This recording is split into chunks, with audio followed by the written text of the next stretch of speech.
gift she's about to get from Magic Candle, and she's like, is this shit magic? Damn right. And she tells her about this whole story, how she ran away from home when she had 3 babies because I'm guessing one of our Americans evicted them or took their land or whatever and killed their husband. So they're obviously Latino or Hispanic. Is that the same thing? They're Hisplatino-amics. Listen, I'm ignorant and stupid. Just go with it, okay? So Hubby dies, she cries, and Candle's like, don't cry, watch me go Super Saiyan, and gives them a bunch of mountains and a magic house that's alive, a bunch of land, and probably kills the 4 attacker sluts too. And when her children came of age, this miracle candle also gave them all a gift. So like when they hit puberty, or is there a set age? Oh wait, maybe a blank door just pops up and that's when I know it's time. Anyway, they touch the knobs, the doorknobs that is, and get a gift, aka a power, and so do their children, and so on and so forth. You know, 4th generation also get gifts and shit. And they made a community that they help with their powers and stuff, and this is the day that Marble gets her gift, capiche? Then we cut to grown-up Marble helping set up the house with the house while singing about her family's gifts to some children. But fuck that shit, because I spread the cheeks and movie expression my own way. See, Candle give gift, anybody who get gift, get door, and that door leads to a room that is magically bigger on the inside than it is on the outside, kind of like your mom's pussy. And the first person with the door is obviously Grandma. Don't know exactly what her power is, but I am guessing that she's the keeper of the candle because the candle's in her room, and the person the house listens to the most, or something like that. Keeper of the flame, whatever. Next, her daughter, and Marble's mom, who can heal people with food. Super useful power. Next, Skin Depression, and his other daughter, she can control the weather, looks like more with her emotions than, you know, her brain, which is kind of a shit deal because she's a stupid emotional female. Next, on his third kid, Bruno, who has Voldemort's status among his family because they don't talk about him because he sees the future and they think he bad luck, bad juju. And one day after one of his visions, he left. Also, extra information about him: to have visions or use his power, he needs a big empty space with lots of dry sand, kind of like your mom's pussy. Next, the grandkids. Rainy bitch got 3 kids. First one being acoustic, and by that I mean she can hear everything everywhere. There's gotta be like a set limit to that, right? Like a radius. Also, IMO. It's kind of a shit tier burden of a gift. Next kid of hers is a troll idiot with a troll power, which is shapeshifting. Next of her kids is little Antonio, who's gonna get his powers today, but let me spoil it for you, he can talk to animals. Next, Healy bitch. She got 3 kids too. Everybody got 2 kids. I don't know why. One of them is super duper strong, and the other one can make, wait for it, flowers. Another baloney tier power. But even worse than that, we got Marble, who didn't get shit. A fact that these kids are very supportive of. I am just as special as the rest of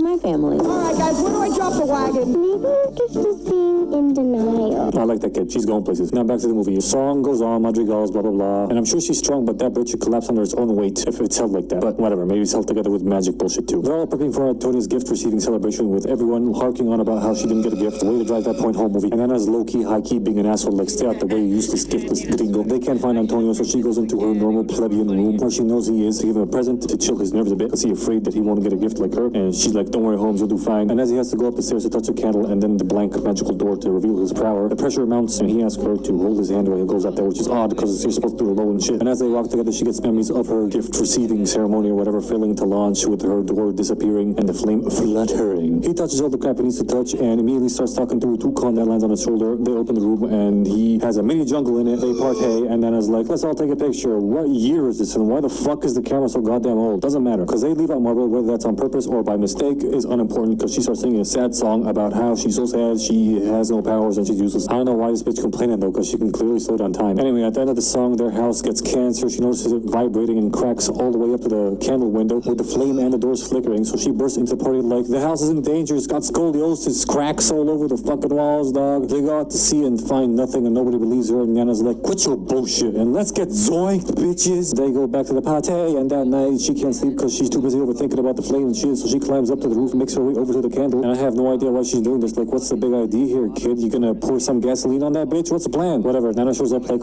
I miss you, Pedro. I need you. Cracks out casita. This shit blows. What if our whole miracle is dying? Oh, we can't lose our home.